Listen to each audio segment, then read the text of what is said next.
The purpose of this video clip is not to capture the nature but to capture the background noise.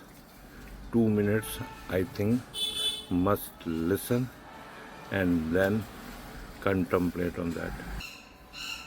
तो जिथे पदार्थ के भेद ਨੂੰ ਸਮਝਣ ਲਈ ਇੱਕ ਬਾਰੀਕ ਬੀਨੀ ਚਾਹੀਦੀ ਹੈ जैसे कि साइंटिस्ट है, जैसे कि साइंसदान है, विज्ञानक है, बड़ा बारीक दिमाग है उसके कोल पदार्थ के वास्तविक अस्थूल चीज़ां दे वो बड़े गुज्जे राज समझ लैंदा है ते जान लैंदा है। और परमात्मा का भेद जानना साइंटिस्ट तो ये 1000 कदम अगे जाने वाली गल है। इस वास्ते एक भगत तो हजारां साइंसदान कुर्बान किए जा सकते हैं, सदके किए जा सकते हैं, क्योंकि उसमें जो बोध है महान बोध है। इस वास्ते साहिब गुरु अर्जन देव जी महाराज कहते हैं परमात्मा की जिहड़ी कथा है अत्यंत गूढ़ है, बारीक है। इसनों वही समझेगा जिहदे कोल बुद्ध बारीक है, जिहदे कोल बारीक भी नहीं है। कहते हर वक्त पदार्थ का चिंतन करिए अकल मोटी होती है, और परमात्मा का चिंतन करिए अकल बारीक होती है।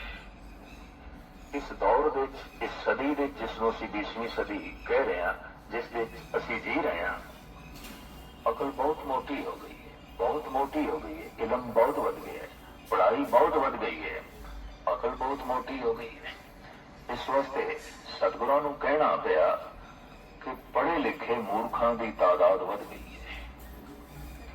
एक दौर सी, एक जमाना सी कि अनपढ़ सियाणियां की तादाद ज्यादा सी। एक दौर है कि पढ़े लिखे मूर्खां की तादाद बहुत बढ़ गई, बहुत बढ़ गई।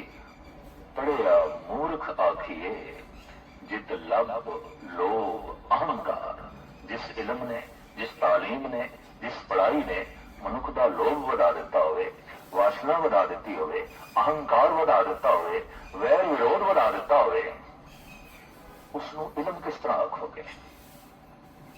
उत्ते इलम के नाम के उत्ते धोखा होया।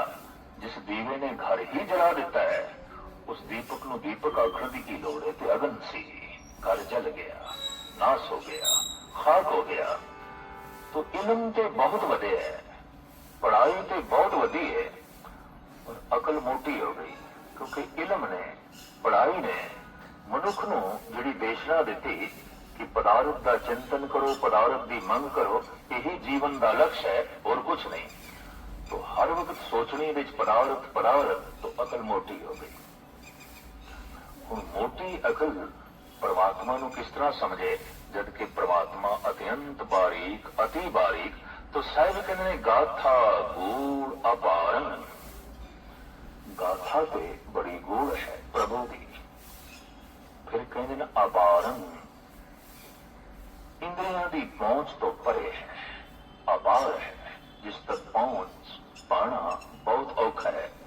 अख जिसनों पूरा वेख नहीं सकेगी, रसना जिसनों पूर्ण कथन नहीं कर सकेगी, कान जिसनों पूर्ण तौर पर सुन नहीं सकेंगे, दिमाग जिसनों पूर्ण तौर पर सोच भी नहीं सकेगा। गाथा गूढ़ अपारन, समझण बिरला जने।